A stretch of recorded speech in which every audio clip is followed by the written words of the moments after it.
손흥민 선수를 세계적인 스타로 키워낸 손흥정 감독의 축구 교육 철학은 그야말로 특별합니다. 자신의 이익을 뒤로하고 오직 선수의 성장만을 바라보는 진정한 스승의 모습을 엿볼 수 있는데요. 물론 그의 훈련 방식이 가혹하다는 평가를 받을 수도 있습니다. 그러나 어린 선수들의 관절과 근육을 보호한다는 원칙 아래 과도한 훈련은 절대 허용하지 않는다고 합니다. 최근 손흥정 감독을 고소한 학부모의 주장이 사실로 느껴지지 않는 이유입니다. 미국의 유명한 철학자 에머슨은 이렇게 말했습니다. 교육의 진정한 비결은 학생을 존중하는 데에 있다. 체벌이 필요하다 할지라도 그 속에 상대방을 존중하는 마음이 담겨 있어야 한다고 하죠. 손 아카데미 학부모들의 증언에 따르면 손 감독은 그 누구보다 제자들을 사랑하고 아끼는 마음을 가진 분입니다. 과연 그의 행동이 폭력이었을까요? 아니면 사랑의 일환으로서의 훈육이었을까요? 지금 플래시 TV에서 확인하세요. 손흥정 감독을 고소한 학부모는 감독의 엄격한 훈련 방식에 동의한 적이 없다며 강한 입장을 취하고 있습니다. 그러나 손흥민 선수 자신도 손 감독에 의해 강도 높은 훈련을 받아왔다는 사실은 잘 알려져 있습니다. 손흥민 선수는 추석과 설날조차도 쉬지 않고 기초 기술을 연마했으며 심지어 친척집 방문조차 한 적이 없다고 합니다. 부모가 자녀를 맡길 때 그 정도의 사전 조사도 하지 않았을까 하는 의문이 듭니다. 이러한 상황의 아이러니함을 느낄 수 있는데요.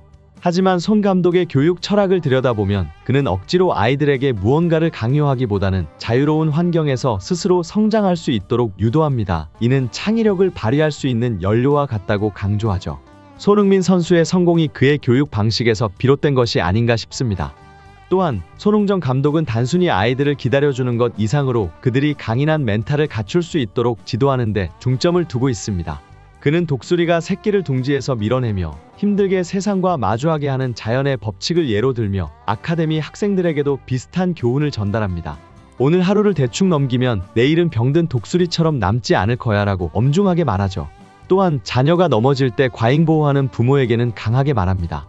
아이가 넘어졌다고 해서 과잉보호하면 안 돼. 집에 가서 안전하게 지내게 하세요. 그는 쉽고 편한 방법으로만 성공을 거두려는 태도를 도둑질에 비유하며 이 험난한 세상에서 살아남기 위해서는 강인함과 창의력이 필요하다고 강조합니다. 이처럼 손흥정 감독의 철학은 아이들이 현실 세계의 도전을 견딜 수 있는 강인한 정신력을 길러주는데 초점을 맞추고 있습니다. 이번 사건의 본질을 더 깊이 파고들면 경기에서 패배한 팀에 대한 손흥정 감독의 요구는 단순했습니다. 골대에서 중앙선까지 단 20초 안에 달려야 했던 것이죠. 이는 기초적인 체력 훈련의 일환으로 경기에서의 패배를 교훈 삼아 더욱 열심히 노력하라는 의미가 담겨 있었죠. 이 지시를 따르지 못한 아이에게는 엎드려 뻗쳐 후 플라스틱으로 허벅지를 한 대 치는 처벌이 내려졌죠.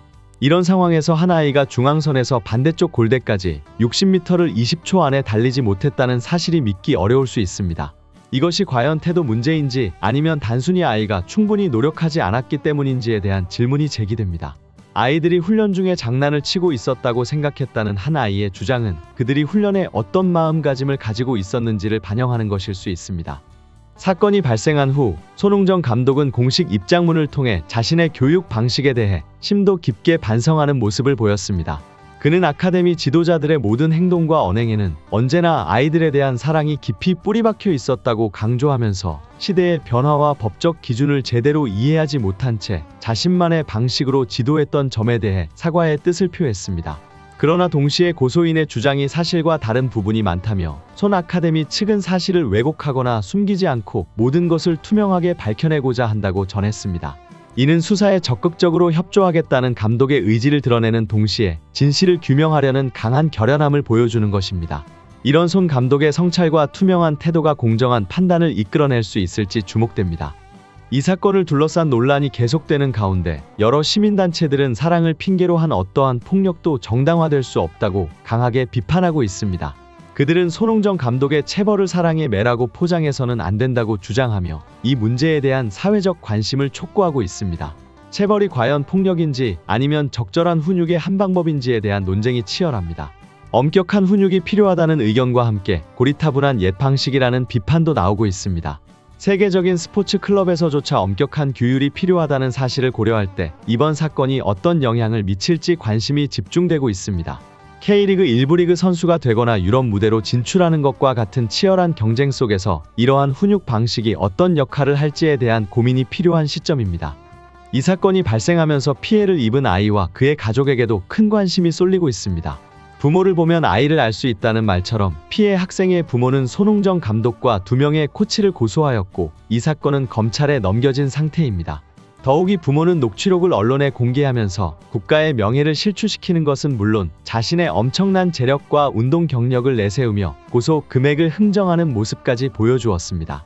이들은 처음에 20억을 요구하다가 점차 금액을 낮추며 결국 1억 5천만 원까지 요구액을 조정했습니다. 이러한 행동은 많은 이들에게 놀라움을 주었고 이 사건이 단순히 진심 어린 사과를 원하는 것이 아니라 금전적 이득을 추구하는 것으로 비춰졌습니다. 이런 상황이 공개되면서 사회적으로 큰 논란과 비판의 대상이 되었습니다. 이러한 논란이 손흥민 선수에게까지 영향을 미칠까 봐 많은 이들이 걱정하고 있습니다. 현재 손흥민은 토트넘과의 계약 연장을 고민 중이며 사우디아라비아의 한 팀으로부터는 무려 4년간 총 3천만 유로의 거액 제한을 받고 있는 상황입니다. 이런 중요한 결정을 앞두고 있는 시점에서 이 사건으로 인해 손흥민 선수의 이미지에 흠집이 날까 우려되는 상황입니다. 특히 고소인이 거액을 요구하며 벌이는 흥정은 국제적인 관심을 받고 있는 손흥민 선수에게 결코 바람직하지 않은 소식입니다. 이러한 사건이 대한민국의 자랑인 손흥민 선수뿐만 아니라 그가 속한 팀과 나라의 명예까지 실추시킬 수 있다는 점에서 모든 이의 걱정이 커지고 있습니다. 이번 사건에서 60m를 20초 안에 달리지 못해 체벌을 받았다고 고소한 사람과 이를 손흥민 선수의 아버지의 체벌 문제로 재구성하여 언론에 퍼뜨리고 있는 중국 언론의 행태는 모두 한심한 상황입니다. 아카데미의 학부모들은 입장문을 통해 현재 감독과 코치들에 대한 수사가 진행 중임을 밝히고 이 사건에 대한 언론과 국민들의 엄청난 관심을 언급했습니다. 한 아이와 한 학부모의 주장이 아카데미에 큰 파장을 불러일으킨 것은 사실입니다. 아이들이 희망을 가지고 열심히 노력하던 평화로운 터전이 갑자기 아수라장으로 변해버렸다는 것은 매우 안타까운 일입니다. 현재 상황에서 아카데미 학부모들은 매일매일 아이들이 훈련을 마치고 돌아갈 때마다 기자들이 다가오고 운동장 위를 언론사의 드론이 날아다니는 등의 압박을 받고 있습니다. 인터넷에는 아카데미에 관한 기사가 쏟아지고 수많은 댓글이 달리며 학부모들에게는 끊임없는 연락이 쇄도하고 있어 일상생활에 큰 지장을 주고 있습니다. 이러한 상황 속에서도 누구보다 아이들을 사랑하고 보호하려 했던 감독님과 코치님들의 이미지가 마치 중범죄를 저지른 것처럼 인터넷에 떠돌고 있습니다. 이전에는 아이들과 코치들이 함께 웃고 놀며 따뜻함이 가득했던 운동장이 이제는 침울함으로 가득 차 있습니다. 우리는 이러한 터무니없는 일로 인해 대한민국의 자랑인 손흥민 선수와 참된 교육자인 손웅정 감독님 그리고 손 아카데미에서 교육받고 있는 제자들에게 더 이상의 피해가 가지 않기를 바랍니다. 여러분의 생각은 어떠신가요? 댓글로 의견을 나눠주시면 감사하겠습니다. 이상으로 오늘 영상을 마치겠습니다. 항상 시청해주셔서 진심으로 감사합니다. 구독과 좋아요를 잊지 마시고 다음 영상에서 더 유익한 정보로 찾아뵙겠습니다. 이상 플래시TV였습니다.